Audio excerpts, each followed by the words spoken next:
நேபாளத்தில் இன்று அதிகாலை 5:41 மீண்டும் நில அதிர்வு ஏற்பட்டுள்ளது. இது ரிக்டர் அளவுகோலில் 4.5 பதிவாகியது.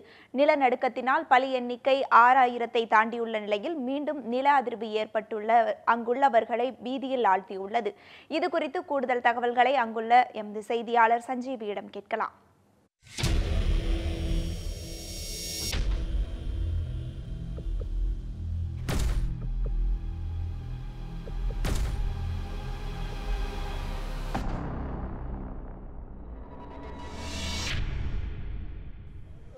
பூகம்பத்தால் பாதிக்கப்பட்ட நேபாள் பகுதியில் நிவாரணம் மற்றும் மீட்பு பணிகள் துரிதமாகவே நடந்து வருகிறது.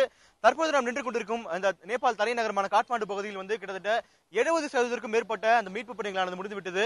அதே போல பார்த்தோம் என்றால் ஒட்டுமொத்தமாக நேபாளத்தை பொறுத்தவரை கிட்டத்தட்ட 6000 மேற்பட்டவர்கள் உயிரிழந்ததாக கூறப்படுகிறது. அதே போல கிட்டத்தட்ட 12,000 மேற்பட்டவர்கள் படுகாயமடைந்து தற்பொழுது தீவிர சிகிச்சை நிலையில் இருக்கிறார்கள். அதே போல இந்த மீட்பு பணிகளை பொறுத்தவரை பார்த்தோம் என்றால் நான் ஏற்கனவே கூறியது போல காட்மாண்டு பகுதியை பொறுத்தவரை 70% முடிந்துவிட்டது. ஆனால் காட்மாண்டுவை தவிர வெளியே உள்ள பல மாவட்டங்கள், குறிப்பாக சிந்துபாச்சோக், தாதிங், அதே போல நாகர்கோட் போன்ற பலதரப்பட்ட பயங்கரமாக பாதிக்கப்பட்ட மாவட்டங்களில் மீட்பு பணிகள் தற்பொழுது துரிதமாக நடந்து வருகிறது.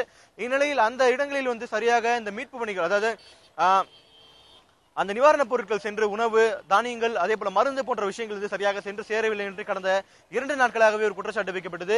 அதனால் பிரதமர் ஒரு சிறப்பு குழுவை அமைத்தார். அதாவது அரசு அதிகாரிகளுக்கு டிஸ்ட்ரிபியூஷன் டீம் என்ற ஒரு சிறப்பாக ஒரு குழுவை அமைத்து தற்பொழுது அந்த நிவாரணப் பொருட்களை சரியாக கொண்டு போய் சேர்க்கும் பணியானது நடந்து வருகிறது.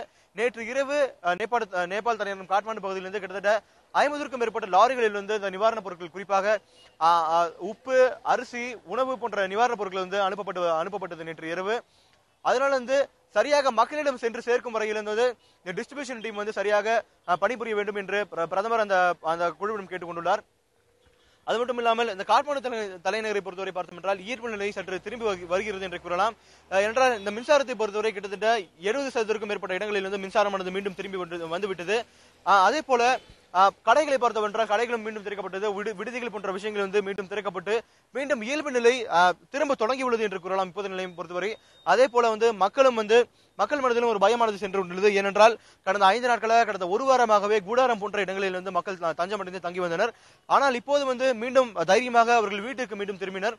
இந்நிலையில் நேற்று இரவு கூட இந்த இடத்தில் நிலநடுக்கம் ஒரு அதிர்வு உணரப்பட்டது. இந்நிலையில் நேற்று இரவு மீண்டும் மக்கள் கூடாரத்திற்கு தஞ்சமடைந்தனர். மீண்டும் இன்று காலை மீண்டும் அவர்கள் வீட்டுக்கு திரும்பிவிட்டனர். இந்நிலையில் காட்மாண்டு பகுதியை பொறுத்தவரை பார்த்தோம் என்றால் இந்த இயல்பு நிலையானது திரும்ப தொடங்கிவிட்டது என்று கூறலாம். ஆனால் மற்ற மாவட்டங்களை பொறுத்தவரை அதாவது மீட்பு பணிகள் நடந்து வருகிறது. அதே போல நிவாரணப் பணிகளும் சரியாக சென்று சேரவில்லை என்று குற்றச்சாட்டு வைக்கப்பட்டது. இந்நிலையில் நமது குழு, அதாவது நாம் இன்று சிந்துபாச்சோக், அதாவது அதிகபட்சமான உயிர்கள் பாதிக்கப்பட்ட கிட்டத்தட்ட 1600க்கும் மேற்பட்ட உயிர்கள் இருந்த சிந்துபாச்சோக் கிராமத்திற்கு நாம் இன்று செல்ல உள்ளோம். ஒளிப்பதிவாளர் ராஜாரோவிடம் சஞ்சீவி, நியூஸ் 7 தமிழ், காட்மாண்டு, நேபாள்.